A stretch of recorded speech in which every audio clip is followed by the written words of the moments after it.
Hello, I'm Sean Richards of Not a Yes Man's Economics. And this time, what I thought I'd talk to you about is what's been a success story in the euro area. Often, the debate goes around problems and issues, but the last 5 or 6 years or so have seen quite an improvement in the circumstances in Spain. Those of you from the UK remember a hit some years ago, now even decades, a Viva España. And that's been the theme for a while. To give you an idea of the general pattern, the Spanish economy, if we use 2015 as our benchmark, dipped to 94 and a bit, if the benchmark's 100, then has recovered, and recovered quite strongly. It's now at almost 111, so quite a rally. Now, there's a slight bit of care here because if we look pre-credit crunch, it was at 104. But as you can see, down, back up. So overall, quite an improvement. Although if you look at the full picture, seeing as the previous peak was 2007, we're looking at 12 years now, so 6% economic growth is not much. How did this happen? What changed here? In the euro area, the system that they used was what was called the internal competitive method. Don't worry about it if you don't understand that. Essentially, it mostly went around lower real wages and better competitiveness. Spain seems to be one of the few euro area countries that actually did that.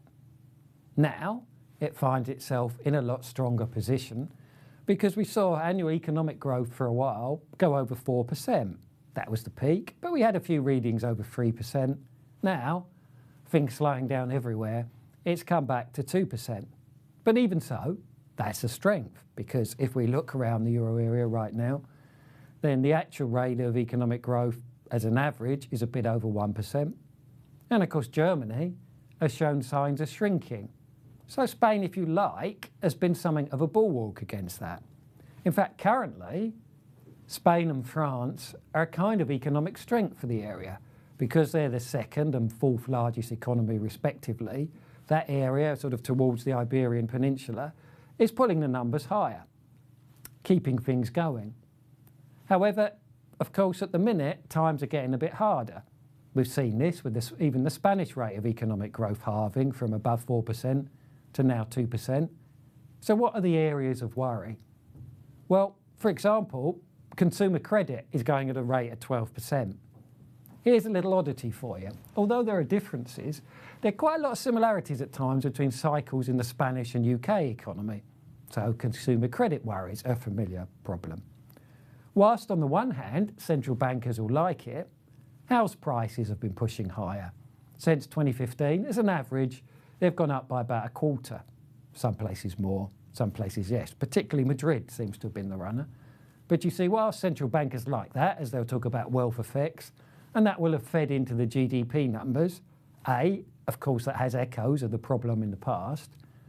But say you're a first-time buyer trying to buy in Spain. Suddenly, prices are moving away from you. Again, that's a similarity with the UK. I saw some numbers flicking up saying that renting was getting more popular.